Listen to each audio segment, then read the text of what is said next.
Captain Susan Blackwell stood tall on the bridge of the EDS horizon, watching as the massive space station grew larger in the view screen. Her heart beat faster with each passing second. This was the moment all of humanity had been preparing for. First official contact with the Galactic Council. "Nervous, Captain?"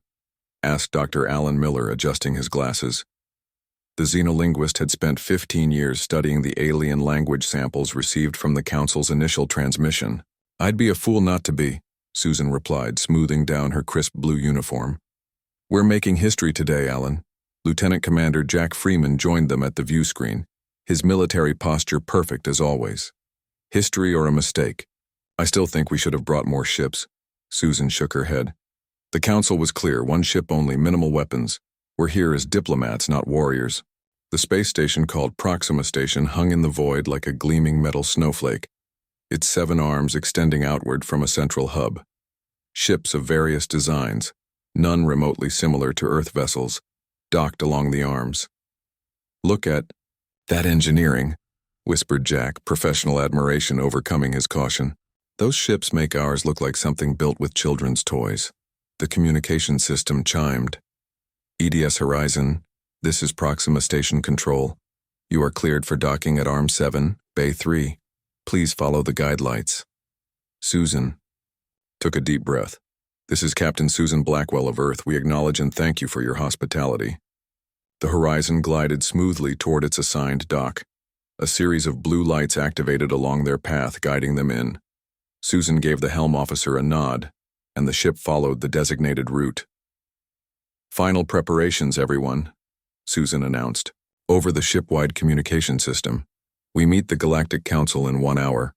The docking procedure went smoothly, and soon the 3 Earth representatives were walking down a long, gleaming corridor, flanked by tall, thin aliens with iridescent skin that Susan recognized as Cephians, based on the briefing materials.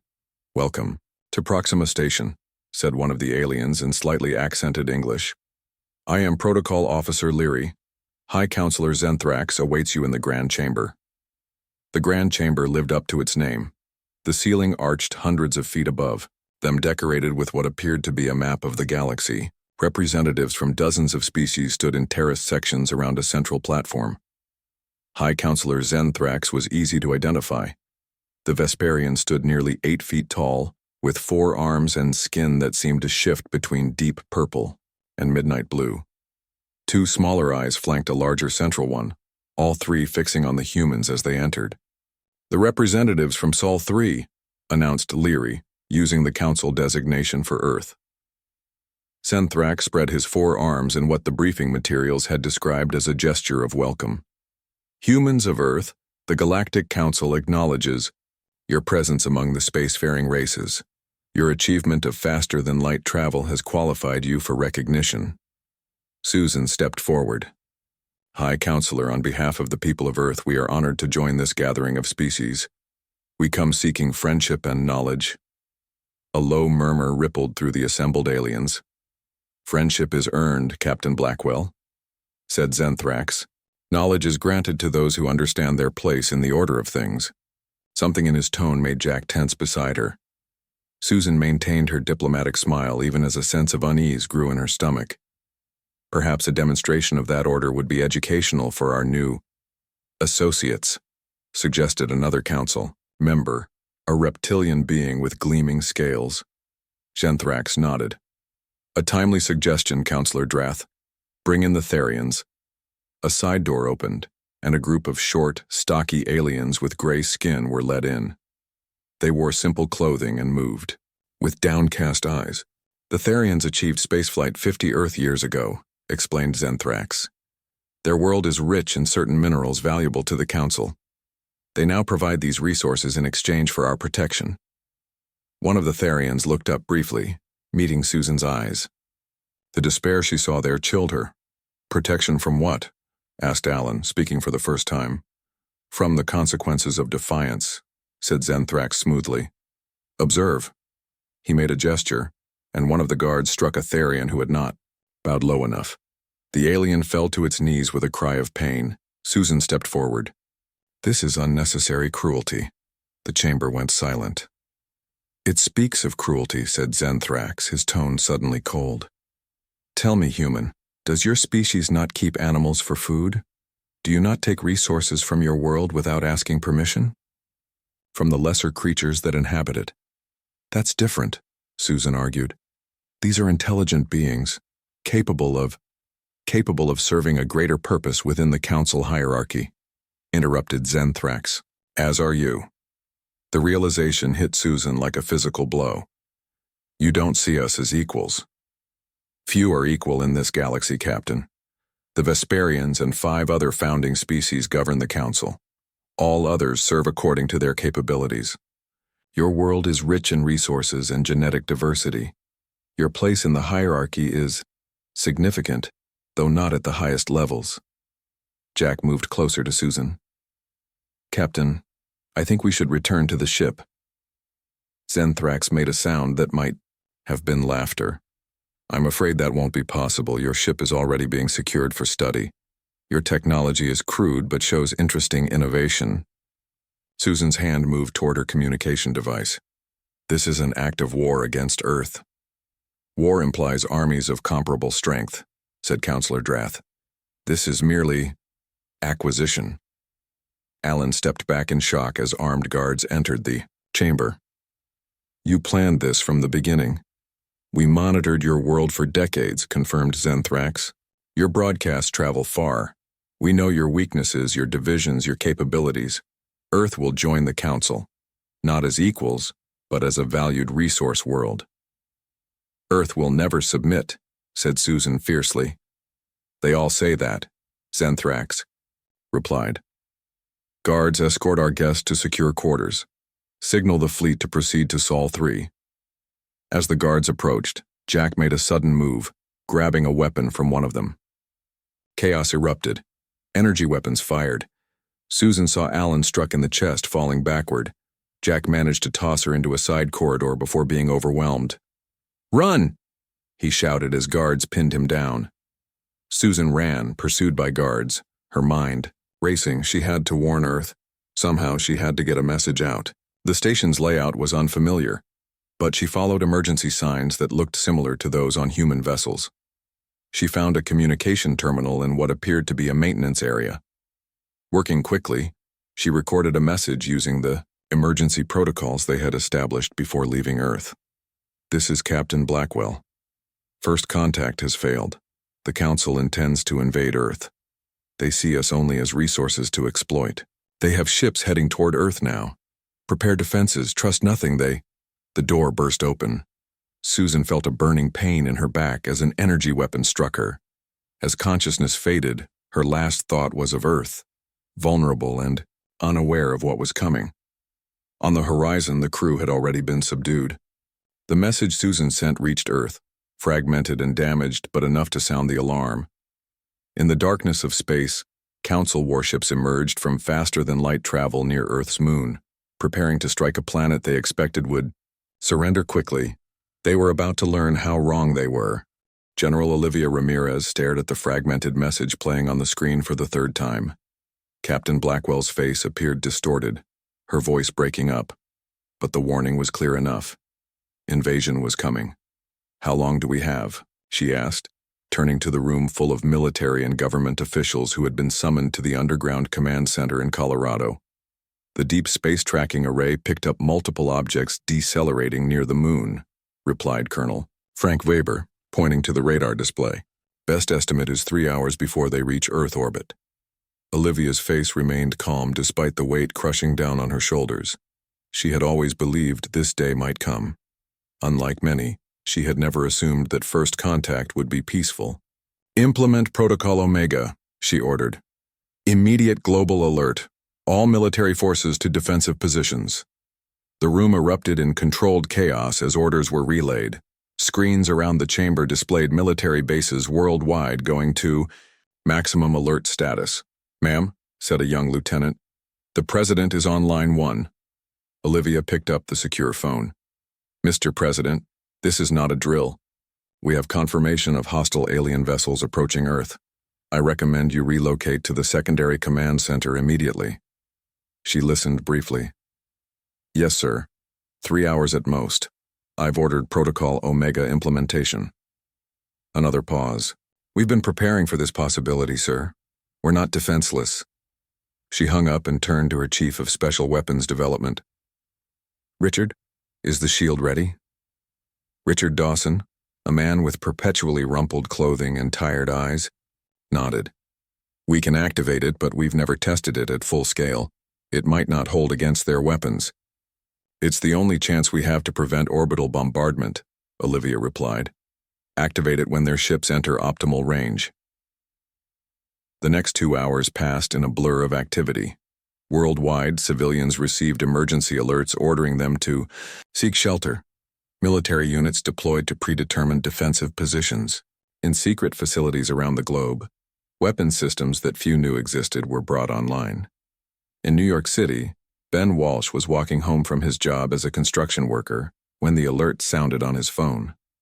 Unlike many who panicked, he calmly entered the nearest subway station, which had been designated as a shelter in the emergency plans that most people had ignored when they were announced 6 months earlier.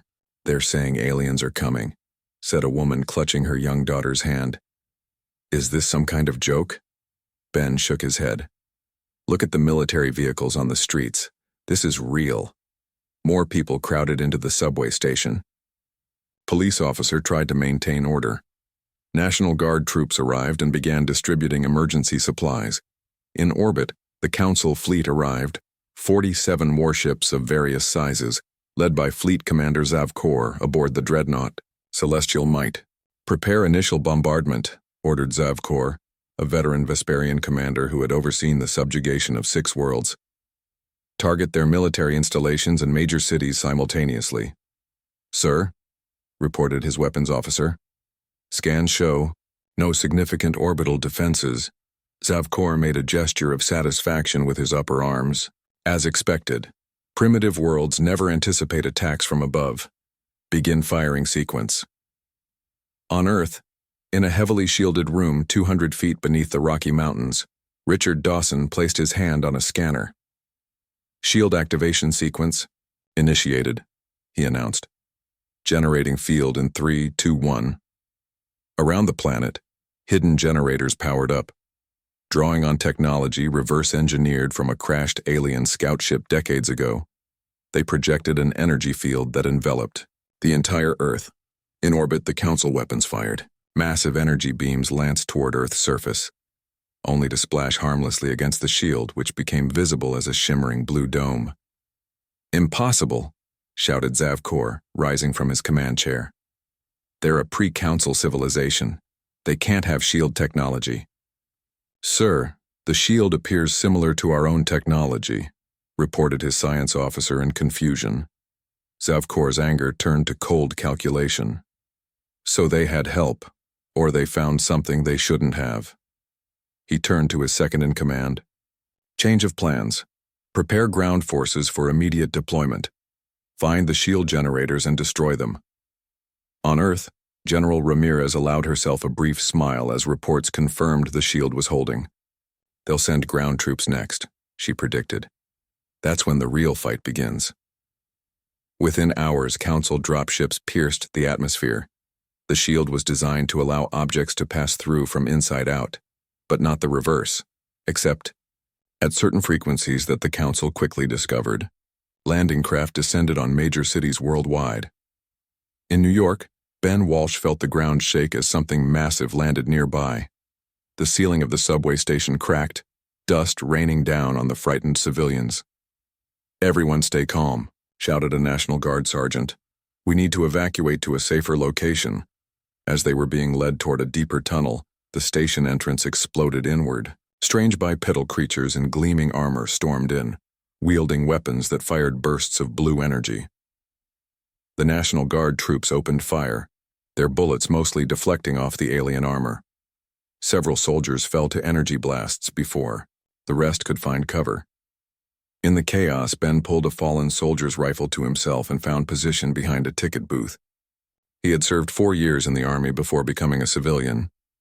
The training came back instantly. He aimed carefully and fired at a gap in one alien's armor, the joint between helmet and chest plate. The creature fell, green fluid spraying from the wound. Other civilians followed his lead, grabbing weapons from fallen soldiers. The aliens, expecting easy prey, found themselves in an unexpected firefight. Outside the subway, Stephanie Carter watched the battle from behind an overturned bus. The former Marine had been headed to a job interview when the invasion began. Now she was gathering other veterans and anyone with combat experience. They have better tech, but their tactics are basic, she told the small group.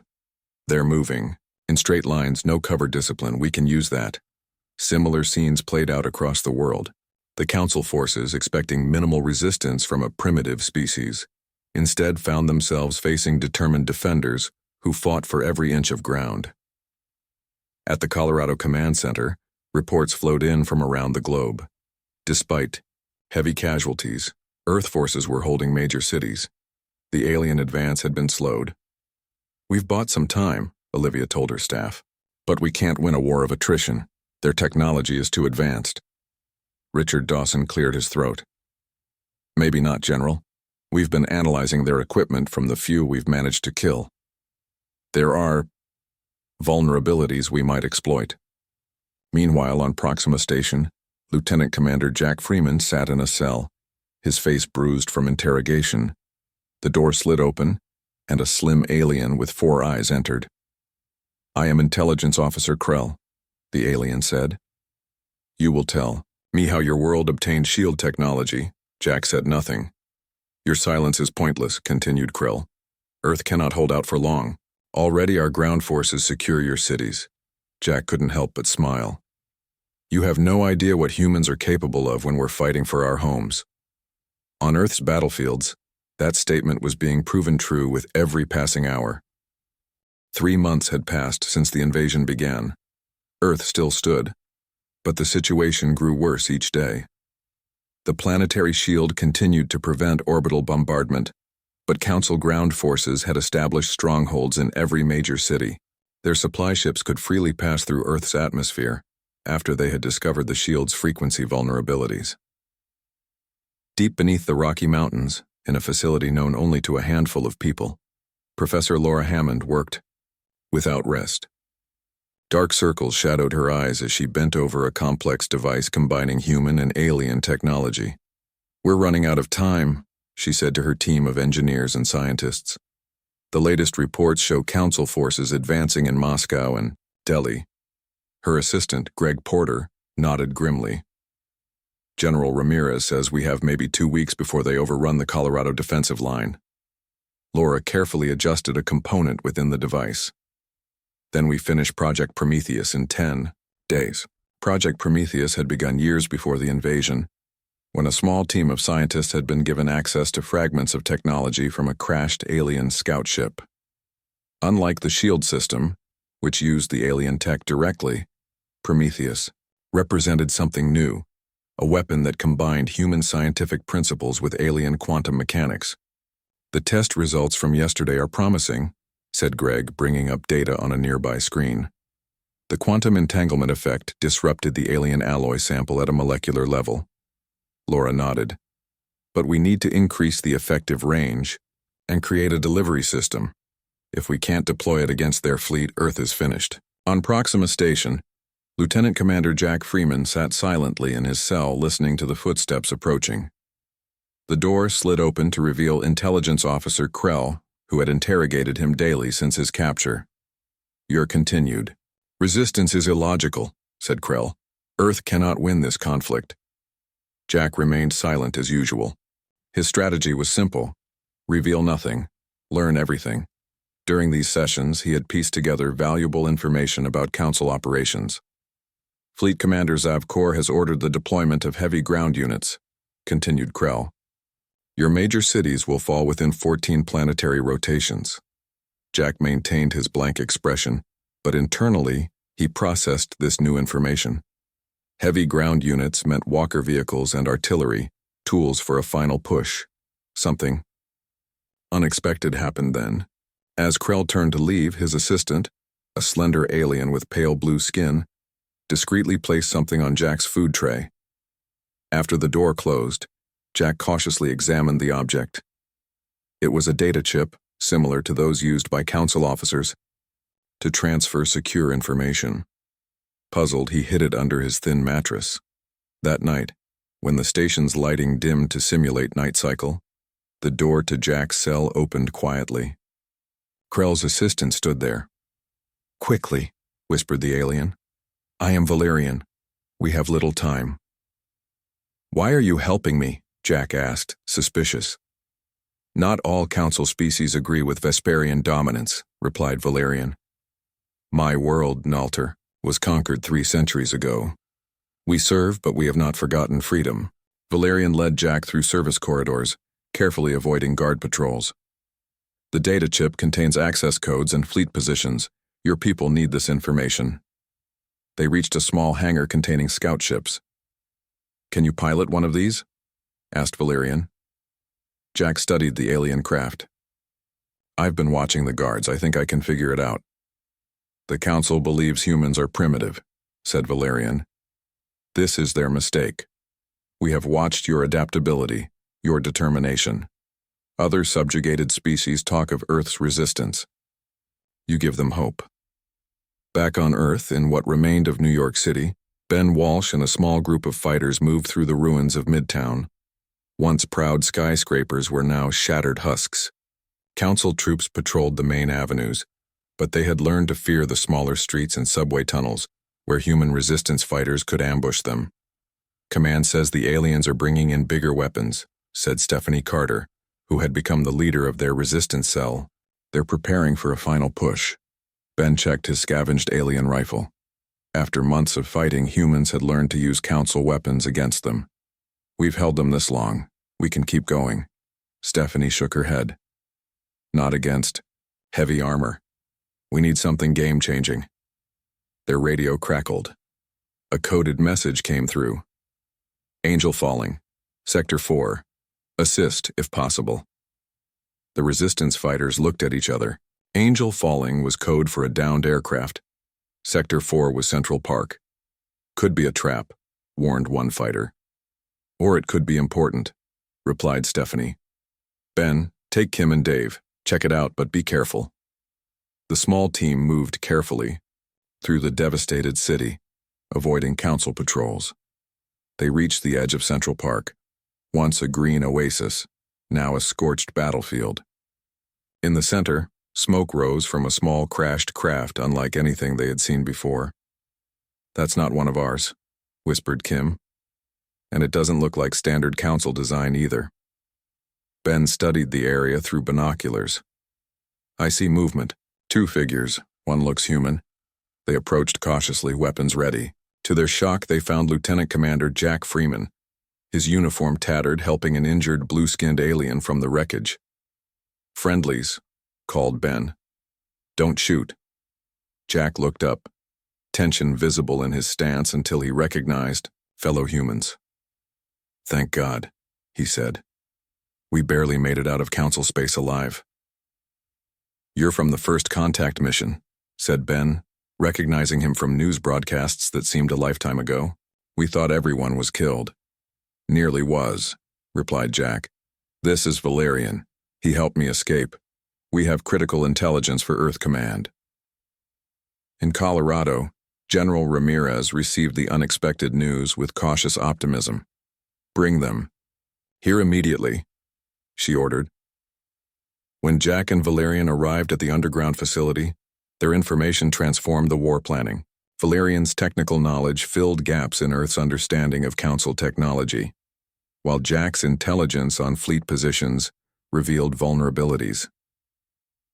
Professor Hammond listened intently as Valerian explained certain principles of Council, quantum physics. "That's it," she said suddenly. "That's the missing piece for Prometheus."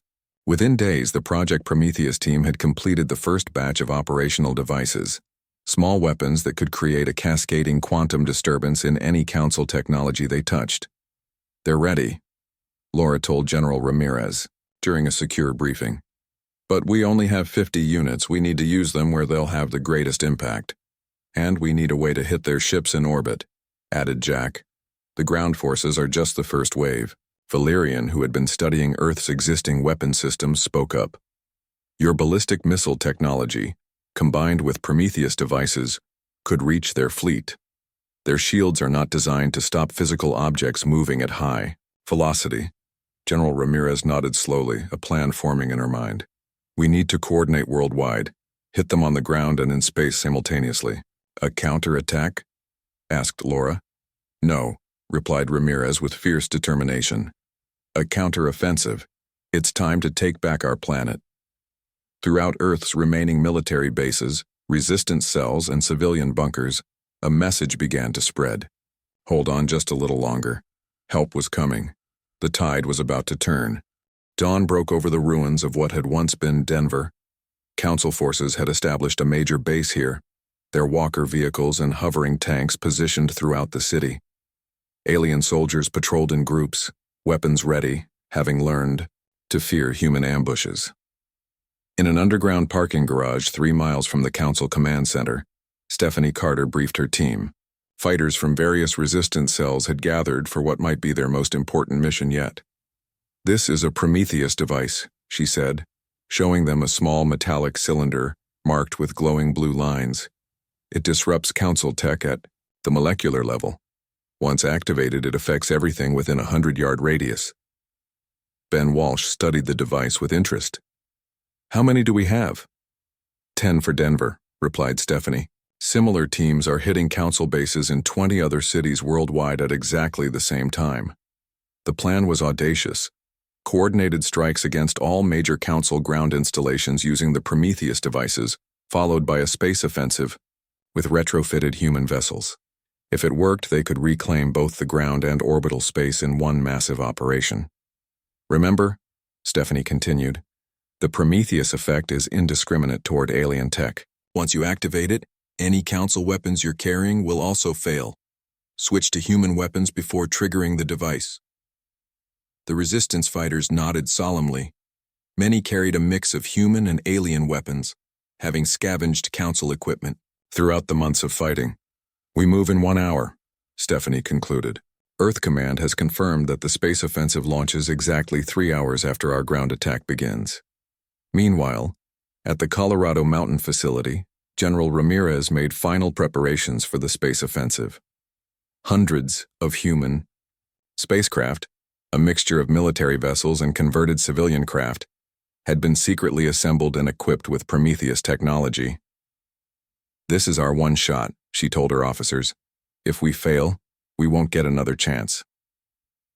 Jack Freeman, now serving as her tactical advisor, nodded in agreement. The Council never expected this level of resistance. Their complacency is our advantage. Valerian had provided detailed information about Council ship vulnerabilities. Their vessels prioritize forward shielding. The rear quadrants have significantly less protection to conserve energy. Laura Hammond joined them, carrying the latest reports from her team. The Prometheus devices for the spacecraft are performing at optimal levels. Once activated, they should disable any Council ship within range.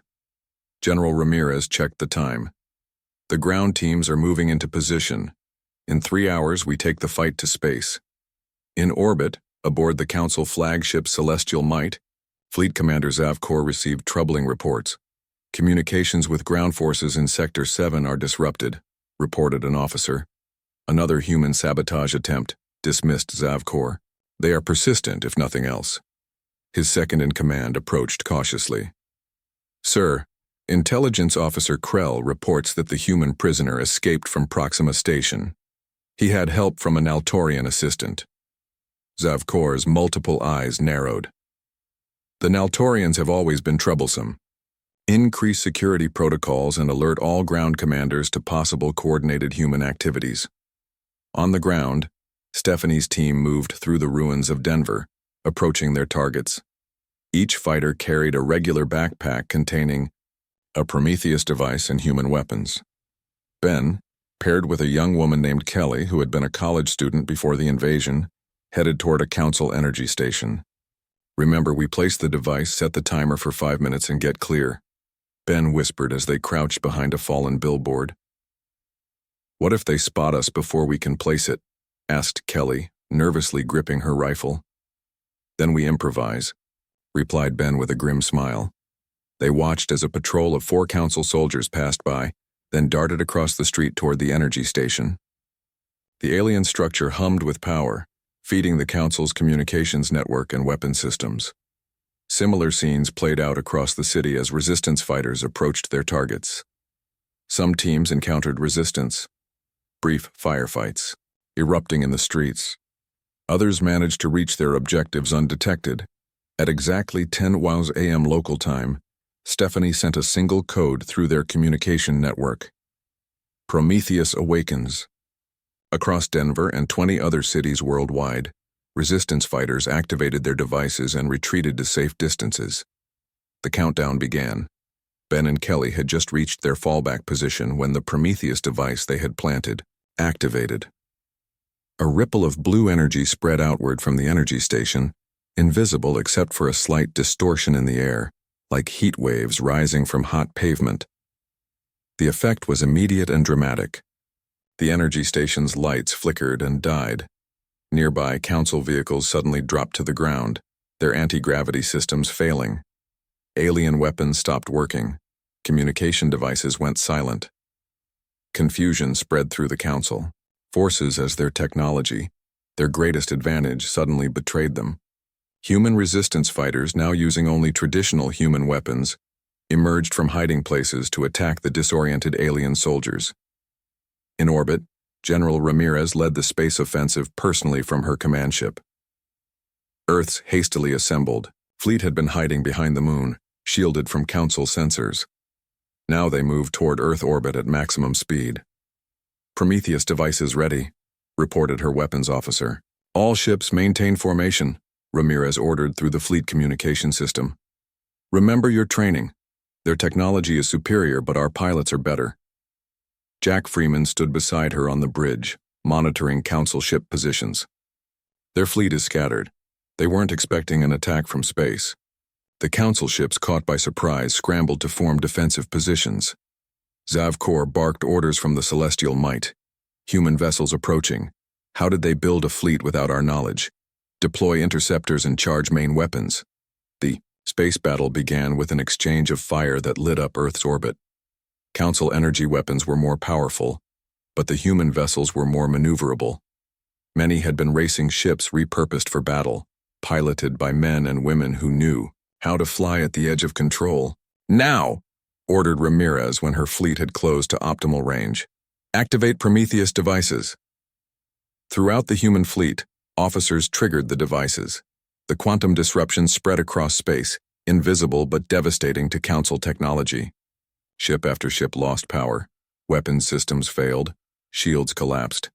The Celestial Might, Zavkor's flagship, took a direct hit from 3 human vessels that had slipped past its forward defenses. With its systems failing due to the Prometheus effect, the massive warship began to drift helplessly. Inside the ship, alarms blared as systems failed one after another. Zavkor stared in disbelief at the scene unfolding before him. His mighty fleet, pride of the Council, was being defeated by a species they had dismissed as primitive. Impossible, he whispered, as human vessels surrounded his crippled flagship. Within days, Earth forces had recaptured orbital space and eliminated all major ground forces. The remaining Council ships retreated in disarray, sending emergency signals back to Galactic Council space. Earth had won the first battle, but General Ramirez, celebrating with her officers, knew the war was far from over. They'll be back, she said quietly to Jack, and next time they'll come prepared for Prometheus. He nodded grimly. Then we'd better be ready with something new. 6 weeks after Earth's forces had driven the Council invaders away, the long-range sensors detected movement. A massive Council armada had arrived at the edge of the solar system, near the orbit of Neptune. This fleet dwarfed the previous invasion. General Ramirez studied the sensor readings in the war room beneath the Rocky Mountains. Earth had spent those 6 weeks preparing, knowing the Council would return. 127 vessels, she said, including 3 dreadnoughts. They're not taking any chances this time. Jack Freeman nodded grimly. They expect to find us weakened, desperate. They don't know what we've been doing. What Earth had been doing was building, using the knowledge gained from captured Council. Technology and Valerian's insights, they had transformed the entire solar system into a fortress. Prometheus-equipped defense platforms now orbited every planet and major moon. The asteroid belt had been seeded with stealth mines. Laura Hammond entered the room, looking more rested than she had in months. The upgraded Prometheus devices are ready. Their range is triple the original design. Valerian followed her, now trusted as a valuable ally. The Council will have developed countermeasures for the original Prometheus effect. They are adaptive, but overconfident. A junior officer rushed in. "General, we're receiving a transmission from the Council fleet. It's High Counselor Zenthrax himself." The main screen activated, showing the imposing figure of the Vesperian leader. His 3 eyes glared out at them. "People of Earth," he began, his voice dripping with contempt. "Your resistance has been noted. Your tactics have been studied. Your defeat is now assured. Surrender your world and some of your people may be permitted to live as servants." General Ramirez stepped forward. "High Counselor, I am General Olivia Ramirez of Earth. We invite you to discuss terms."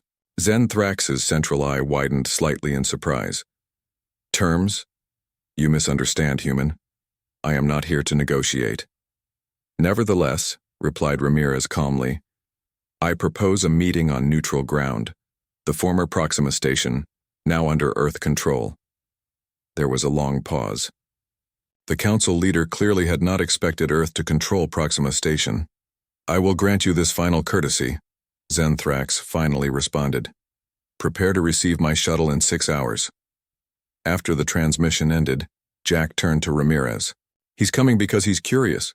He wants to see what we've done before he crushes us." "Exactly," said Ramirez with a small smile. "And that curiosity will be his undoing." 6 hours later, on the captured Proxima Station, Earth representatives waited in the Grand Chamber where Captain Blackwell and her team had first met the Council. The room had been transformed, Council symbols replaced with the new emblem of United Earth. High Counselor Zenthrax arrived with 6 armed guards. He surveyed the changed chamber with obvious displeasure.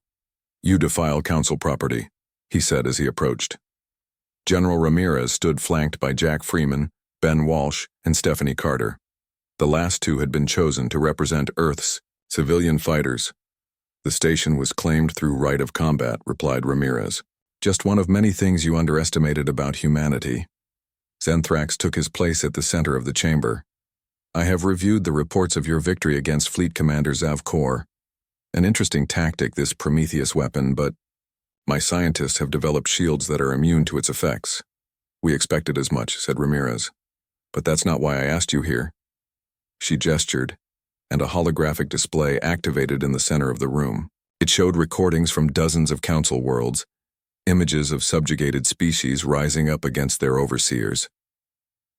"What is this?" demanded Zenthrax. "The beginning of the end for your empire," replied Ramirez. "We've shared Prometheus technology with the Therians, the Naltorians, and the Kelvins. They're all fighting for their freedom now." The High Counselor's color deepened in anger. "Impossible! How could you reach those worlds?" Jack Freeman stepped forward. "You assume we only built defenses these past 6 weeks. We also sent ships, small fast vessels carrying Earth representatives and Prometheus technology to every subjugated world we could find." Zenthrax's guards moved closer to him, sensing the growing tension. "You have committed acts of war against the Galactic Council," stated the High Counselor. "Our combined might will crush this rebellion." "Perhaps," said Ramirez. She pulled a small device from her pocket, a miniaturized Prometheus unit. "But you won't be leading it." She activated the device. Immediately, the personal shields protecting Zenthrax flickered and died. His guards' weapons went dead in their hands. "What have you done?" he demanded, backing away. "Demonstrated that nowhere in this galaxy is safe for you anymore," replied Ramirez. "This new Prometheus device affects only Vesperian technology. We've identified the unique quantum signature of each Council species tech. We can target them specifically now." Stephanie Carter stepped forward, her face showing the determination forged through months of resistance fighting. "I lost my home, my family, because you thought Earth was just another world to exploit. You were wrong. The galactic balance of power has shifted, added Ben Walsh. And you're on the wrong side of history now. 2 weeks later, the Grand Council chamber on the Vesperian homeworld hosted an unprecedented gathering. For the first time in 10,000 years, non-council species took seats at the Great Table. Humans sat alongside Tharians, Naltorians, Kelvins, and representatives from a dozen other formerly subjugated worlds. Senthrax and the Vesperian delegation had been reduced to a minor position at the far end of the table. Their once absolute authority was gone, broken by Earth's fierce resistance and the revolution it had sparked across the galaxy. Jack Freeman, now serving as Earth's military attaché, watched as Ben Walsh and Stephanie Carter presented the Sol Accords, a new framework for galactic cooperation based on mutual respect rather than domination. No species shall claim inherent superiority over another, read Stephanie from the document. All technological advancements shall be shared for mutual benefit. No world shall be exploited against the will of its inhabitants. The former council species listened with mixtures of resignation and resentment, but they had no choice. With Prometheus technology spreading throughout the galaxy, their military advantage had vanished. Valerian, now elevated to the position of interim High Counselor, called for a vote on the Sol Accords. One by one, representatives signaled their approval, some eager, some reluctant. As the session ended, a young Vesperian aide approached General Ramirez. "I do not understand," he said. "Why do you not simply destroy us as we would have done to you?" Ramirez looked at him thoughtfully.